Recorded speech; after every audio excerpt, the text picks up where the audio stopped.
Lemon சைஸில் புளி, கொஞ்சம் தேவையான உப்பு, குழம்புக்கு தேவையான உப்பு, பத்தெல்லாம் கூட நம்ம பிறகு போட்டுக்கலாம்.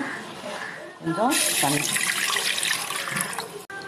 இது அப்படியே ஒரு அரை மணி நேரம் ஊறட்டும். அதுக்குள்ளே நம்ம குழம்புக்கு தேவையான செலவை அரைச்சிக்கலாம். பூண்டு தோல் நீக்கியது 2 பெரிய பூண்டு, ஒரு 20 கிராம் மிளகு, சும்மா கொஞ்சமாக ஒரு 1/4 ஸ்பூன் ஜீரகம். இது எல்லாத்தையும் நைஸாக அரைச்சிக்கலாம். அவ்வளோதான், நைஸாக அரைச்சிட்டோம். அம்மியில் அரைச்சா இன்னும் சின்னதாக ஒரு 2 தக்காளி, வீட்டில் அரைச்ச குழம்பு தூள், வச்ச மிளகு, ஜீரகம், பூண்டு, புளி கரைச்சி வடி கட்டினது.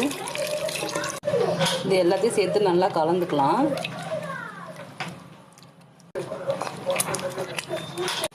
இதுக்கு தக்காளி அதிகம் போடக்கூடாது, 1-2 தக்காளி தான் போடணும். இப்போ குழம்பு ரெடியாக கூட்டிட்டோம். இந்த மாதிரி கத்திரிக்காவை கொத்து கத்திரிக்காய் போட்டுக்குங்க. இந்த குழம்பு தாளிக்கக்கூடாது நம்ம, அதனாலே இப்பயே கொஞ்சம் எண்ணெய் ஊற்றிக்கலாம். குழம்பு கட்டியாக தான் நம்ம, திக்காக தான் நம்ம கூட்டணும். தண்ணியாக கூட்டிட்டோம்னா நல்லா இருக்காது. இது கட்டியாக தான் இருக்கணும் கொஞ்சம். பார்த்திங்களா, இப்படி தான் இருக்கணும் குழம்பு. நம்ம அப்படியே எடுத்து அடுப்பில் வச்சுக்கலாம். தாளிக்க தேவை. குழம்பு நல்லா கொதிச்சிடுச்சு. இந்த டைமில் நம்ம மீனை போட்டுக்கலாம்.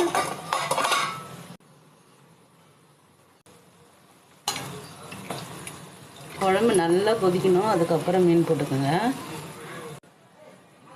அவ்வளோதாங்க, குழம்பு ரெடி ஆகிடுச்சு. சூப்பராக இது பாருங்கள். நடுவில் நம்ம அவ்வளோதான், சூப்பராக நடுவில் குழம்பு அப்படியே செலவு விட்டுக்குங்க. கரண்டி அடிக்கடி விடக்கூடாது, மீன் கரைஞ்சிடும்.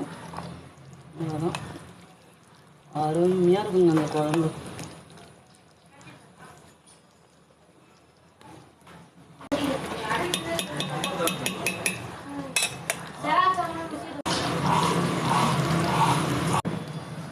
அவ்வளோதாங்க, சும்மா சுட சுட நல்லா குழம்பு தாராளமாக ஊற்றி சாப்பிட்டா அப்படி தான் இருக்கும். சூப்பராக இருக்கும்.